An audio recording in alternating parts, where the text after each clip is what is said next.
Iniciamos ahora la tercera parte del seminario número 11 de Fisiología Duodenal y Pancreática de la Unidad Académica 1 del Departamento de Fisiología y Biofísica de la Universidad de Buenos Aires. En esta tercera parte nos concentraremos en cómo se regula la secreción pancreática y cuáles son las fases de su secreción.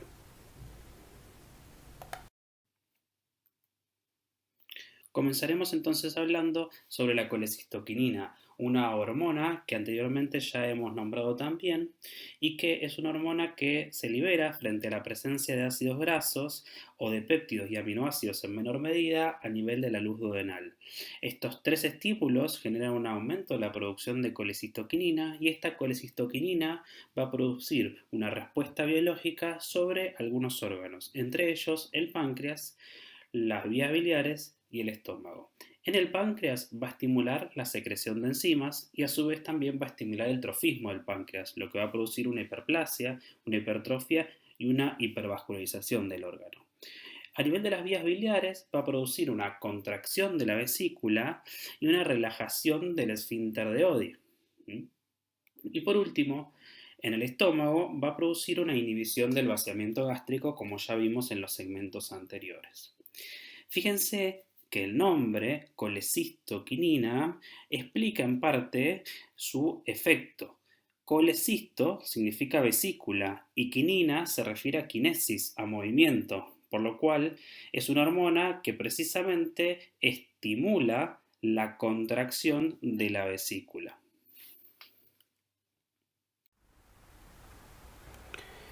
En este gráfico podremos observar con más detalle cuál es el efecto de la colecistoquinina sobre la secreción pancreática exócrina. Observamos entonces que la presencia de péptidos pequeños, ácidos grasos y aminoácidos en la luz duodenal estimulan la producción de colecistoquinina por parte de la célula I presente en la mucosa duodenal. Esta colecistoquinina, actuando sobre receptores específicos en las células acinares, inducirá la producción de enzimas pancreáticas. Este efecto de la colecistoquinina es potenciado por la acetilcolina.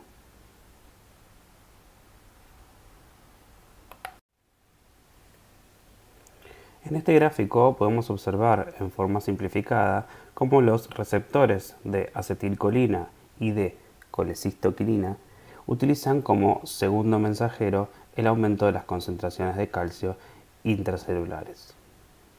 Por otro lado, la secretina utiliza como segundo mensajero el AMP cíclico.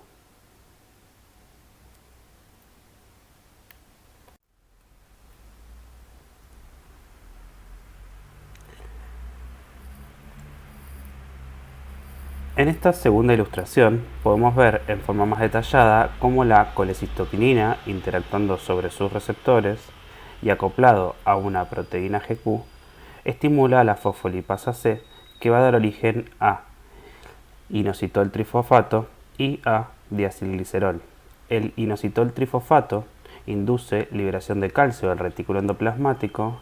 La posterior unión del calcio a la calmodulina inducirá ciertas proteinquinasas que permitirán la fusión de las vesículas con con enzimas en su interior y permitirá la fusión de estas vesículas con la membrana apical de la célula acinar. Por otro lado, este calcio y el diacilglicerol pueden inducir también a una proteinquinasa C que también permitirá la fusión de estos gránulos con la membrana apical de la célula acinar. Este efecto de la colecistoquinina es compartido con la acetilcolina, como dijimos anteriormente en el otro gráfico.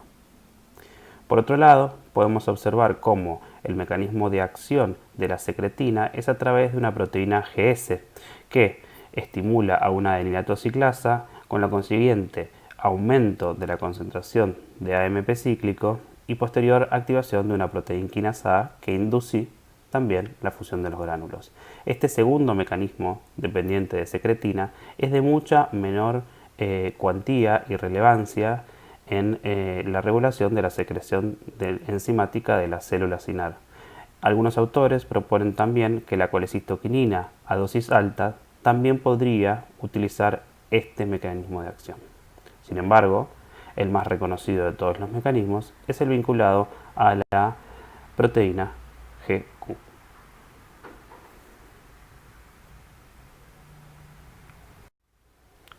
Concentrémonos ahora en la otra hormona de la que venimos hablando, en la secretina.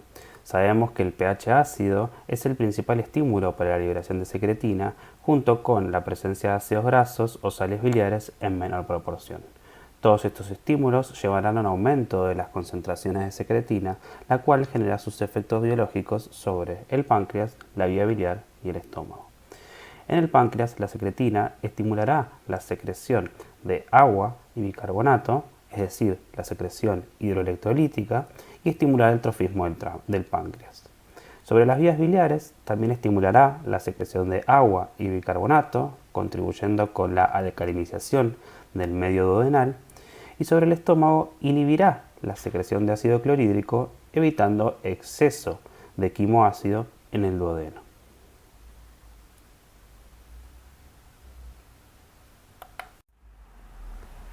Ahora sí, concentrémonos en el efecto de la secretina sobre la secreción pancreática exócrina.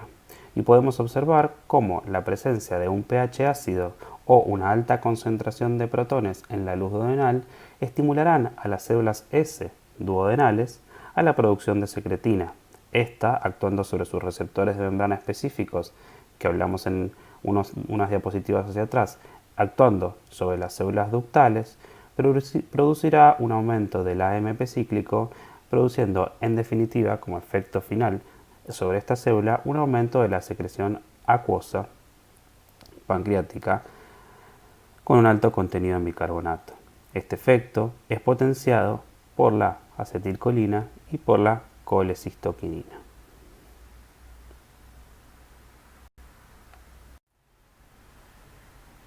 En este gráfico, que ya analizamos exhaustivamente durante las secciones anteriores, solo quiero remarcarles que el efecto de la secretina a través del aumento del AMP cíclico y la estimulación de la proteína quinasa A, el efecto final, dijimos recién, es el aumento de la secreción acuosa. Eso se lograba a través de la mayor exposición de canales de cloruro a nivel de la membrana apical de esta célula.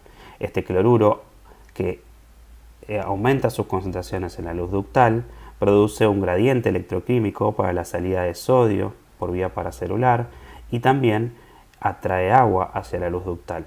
Recuerden también que uno de los principales motores para la salida de bicarbonato hacia la luz ductal era la disponibilidad de cloruro en la luz para que éste pueda intercambiarse.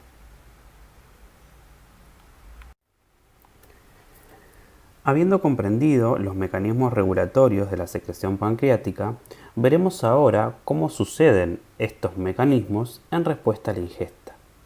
Veremos entonces que frente al inicio de la ingesta se suceden tres fases de secreción dependiendo de dónde se genere el estímulo para dicha secreción.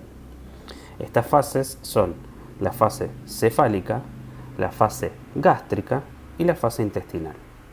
Comenzaremos en este momento con la fase cefálica. Esta se inicia cuando olemos, degustamos o vemos un alimento.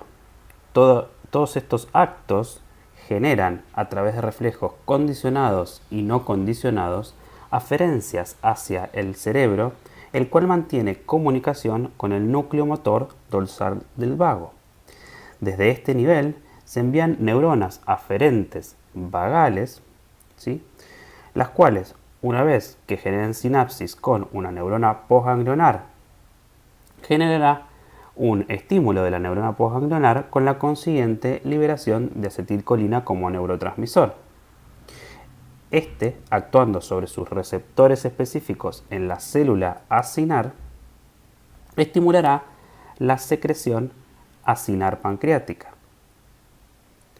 Este mismo efecto podría observarse sobre la célula ductal pancreática, pero este efecto es mucho menor, con lo cual podemos decir que la fase cefálica de la secreción pancreática estimula predominantemente la secreción acinar pancreática.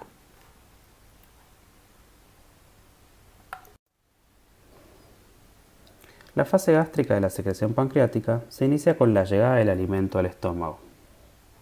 Frente a este evento, el estómago estimula mecano y quimioreceptores que enviarán aferencias a través del nervio vago hacia el cerebro. Nuevamente, el cerebro enviará esta información al núcleo motor dorsal del vago a través de interneuronas y el mismo generará eferencias vagales donde la neurona postganglionar actuará sobre la célula acinar utilizando como neurotransmisor la acetilcolina. Por lo tanto, podemos decir que el mecanismo a través del cual se estimula la secreción acinar es similar al observado en la fase cefálica, con la diferencia que ahora el estímulo que desencadena este mecanismo de regulación se encuentra en el estómago.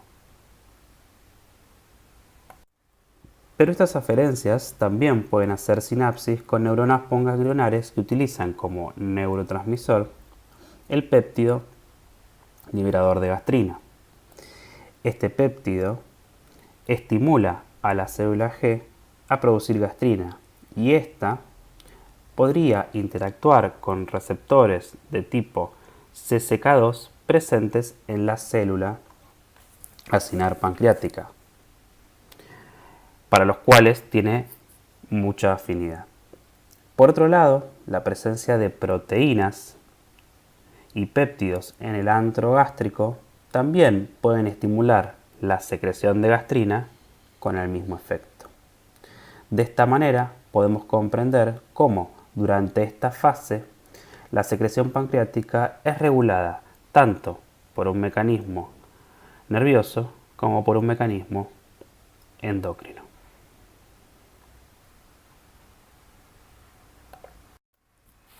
Durante la fase intestinal, la presencia de los alimentos en la luz intestinal producen una regulación sobre la secreción pancreática.